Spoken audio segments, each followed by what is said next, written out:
a poop bag with you when you walk your dog. Yes.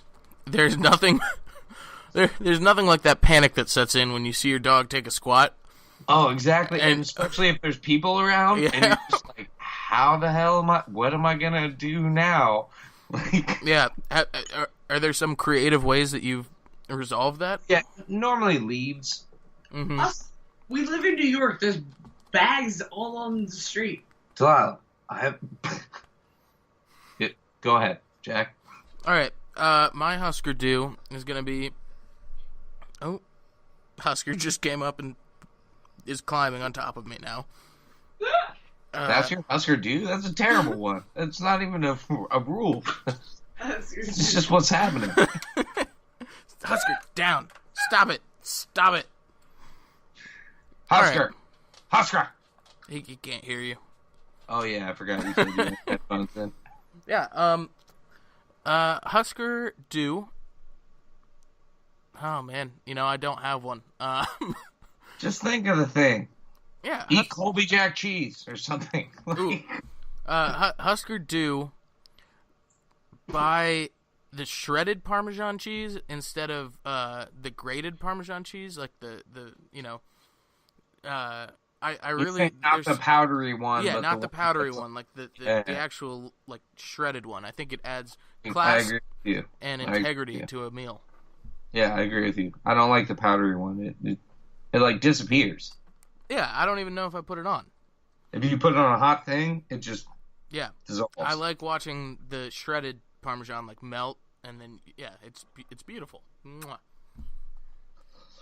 All right. So now I have a Husker don't. Husker don't. Well, that's kind of a Husker do in a reverse way. Yeah, it's hard. It's hard to come up with these. Husker don't be racist. That's pretty good. I think I've used that one actually. Oh, have you? Okay, Yeah. I'll come up with another one. Husker don't be homophobic. There we go. That was one of my Husker do's a while ago. Husker do be homophobic? Yeah, to all the sports fans out there. What? It was a joke. That's a joke. Don't be homophobic. I laughed a lot. What? What's your Husker do? Husker don't. Husker don't stand up before you wipe. All right. This was a discussion I had. No. You have no idea.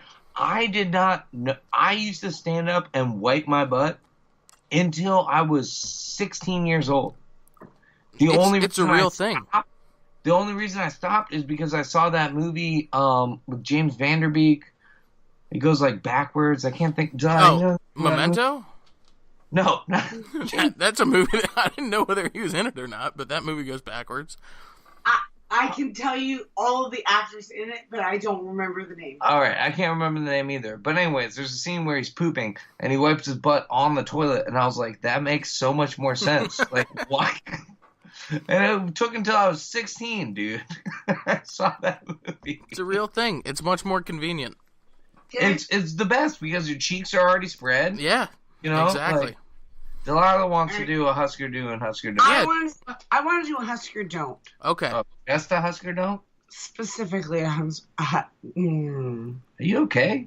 No. All right. Well, now everybody knows that you're not okay.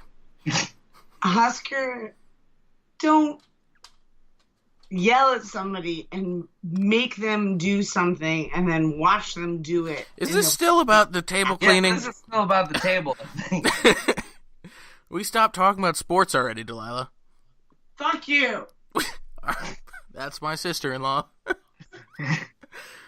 I love you too. I love you. I know, man. So now is it time to break down the book Ralph S. Mouse? I think that's next episode. Oh, okay. Now is the time for your final thoughts. Ralph S. Mouse is a little mouse that rides a little toy motorcycle.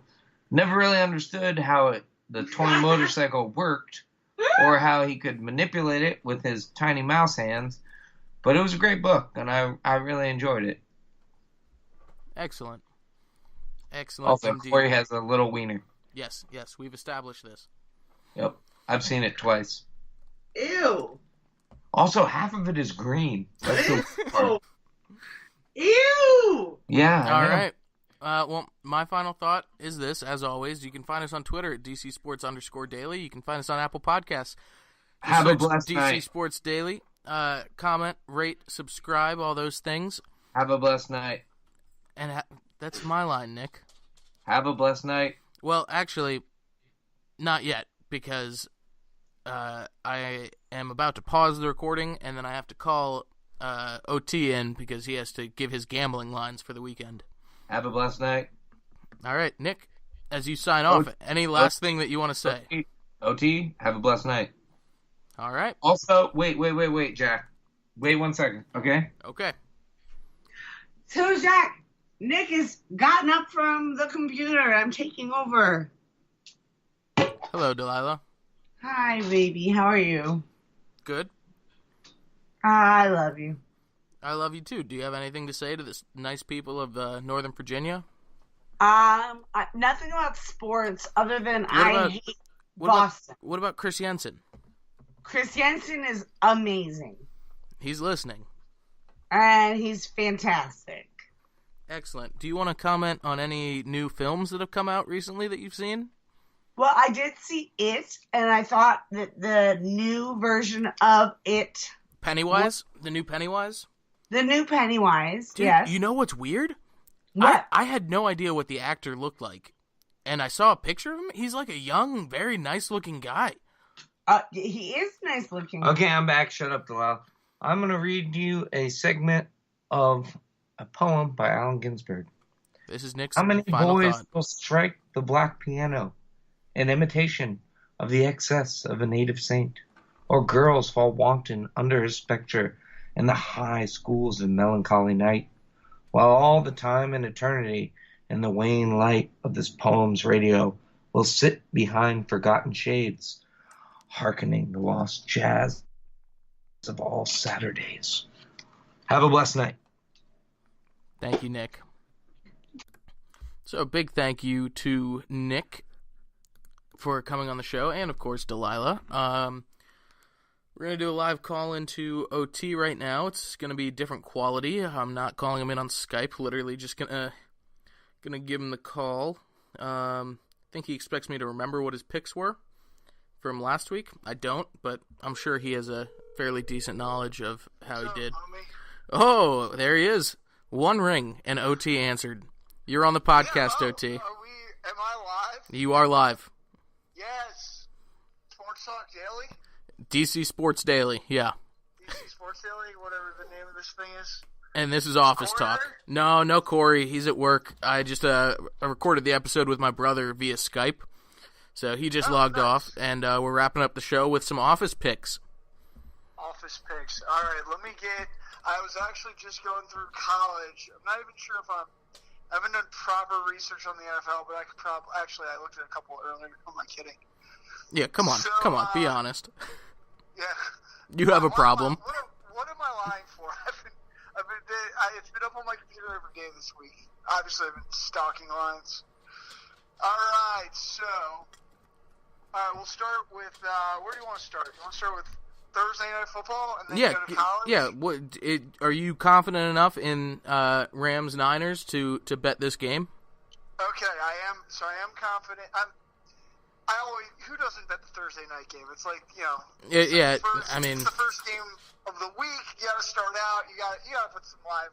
You got to get some live action going on. And Thursday night. you did get your pick right last week. I did. I'm 1 for 1 on Thursday Night Football. So tonight I'm going to do a twofer. I'm going to take the San Francisco 49ers at home. As you know, I am not a Jared Goff fan. I do not believe in this young man. I think that he's soon on his way out of the league. But I think the San Francisco Niners win a low-scoring affair, and I'm taking the under of 39. I'm taking under 39, and I'm taking the Niners +3.